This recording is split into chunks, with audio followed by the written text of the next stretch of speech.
Ini cerita panjang sekali diceritakan oleh Abdullah bin Umar. Kami akhirnya mencium tangannya Rasul sallallahu alaihi wasallam. Fadanauna faqabbalna yadahu.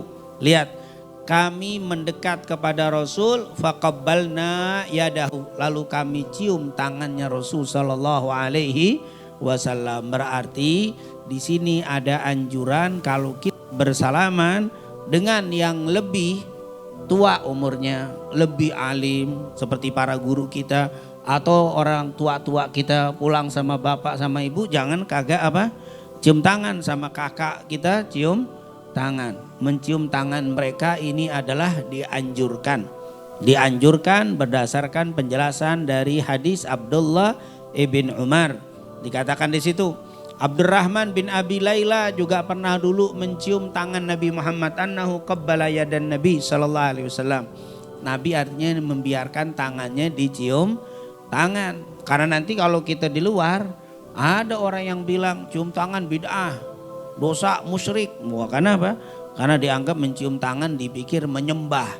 Padahal mencium tangan itu bukan menyembah tapi menghormati. Di sini disebutkan Abdurrahman bin Abi Laila mengatakan annahu qabbala yadan Nabi. Sungguh dia, yaitu Abdullah bin Umar, dulu mencium tangan Nabi Muhammad sallallahu alaihi wasallam. Nah, tentunya Tamim ibn Salamah pernah mengatakan anna Umar bin Al-Khattab laqiya Aba Ubaidah ibn Jarrah fasafahu wa qabbala Umar yadahu wa tanahhaya yabkiyan.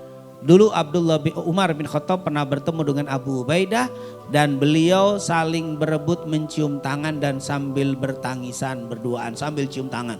Makanya kita lihat banyak ulama yang satu cium tangan yang satunya, yang satu lagi cium tangan yang saling cium tangan. Ini pernah terjadi kepada Umar ibn Khattab radhiyallahu an dengan sahabat Nabi yang bernama Abu Ubaidah ibn Jarrah. Sa'bi berkata setelah Zaid bin Sabit mendirikan sholat jenazah, beliau mendekatkan kudanya untuk dikendarainya. Tiba-tiba datang Ibnu Abbas segera mengambil tali kudanya lalu berkata, Zaid bin Sabit, khallu anhu ya ibna ammi Rasulillah sallallahu alaihi wasallam. Faqala Ibnu Abbas, hakadha yuf'alu bil ulama wal kubara.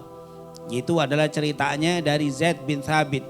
Waktu itu Zaid bin Sabit habis sholat jenazah, dia selesai sholat jenazah di Masjid Nabawi, dia keluar mau naik kuda punya dia kendaraannya. Pas baru mau naik kuda, ternyata Abdullah bin Abbas datang megangin tali kudanya, dipegangin talinya. Abdullah bin Abbas ini keluarga Nabi, masih Banu Hashim, masih keluarga Rasul. Zaid bin Thabit gak enak, ini tali kudanya dipegangin sama siapa? Abdullah bin Abbas. Kata Zaid bin Thabit, lepaskan wahai anak pamannya Rasul. Maksudnya Abdullah bin Abbas bin Abdul Muttalib. Abdullah jangan dipegangin. Engkau adalah orang mulia, karena Abdullah bin Abbas itu keluarga Nabi. Engkau orang mulia, jangan megangin kuda saya. Lepasin. Akhirnya Abdullah bin Abbas bilang apa? Beginilah kami diperintahkan untuk menghormati para ulama dan pembesar.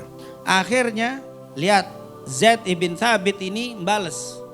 Dia turun dari kudanya, nggak jadi naik, dia turun lalu ditarik tangannya Abdullah bin Abbas. Abdullah bin Abbas masih muda. Ditarik lalu dicium tangannya. Abdullah bin Abbas dicium tangan. Padahal Zaid bin Thabit ulama besar. Abdullah bin Abbas masih muda.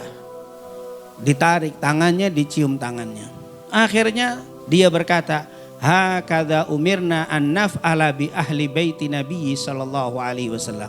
Beginilah aku diperintahkan untuk berbuat dengan keluarga Nabi atau dari keluarga Nabi Muhammad sallallahu alaihi wasallam. Akhir Zaid bin Thabit ulama tadi malah cium tangan sama siapa? Sama Abdullah ibn Abbas. Kenapa? Karena Abdullah bin Abbas keluarga Nabi kita Nabi Muhammad sallallahu alaihi wasallam. Berarti di sini cium tangan kepada orang-orang yang mulia dianjurkan, disunnahkan oleh para ulama.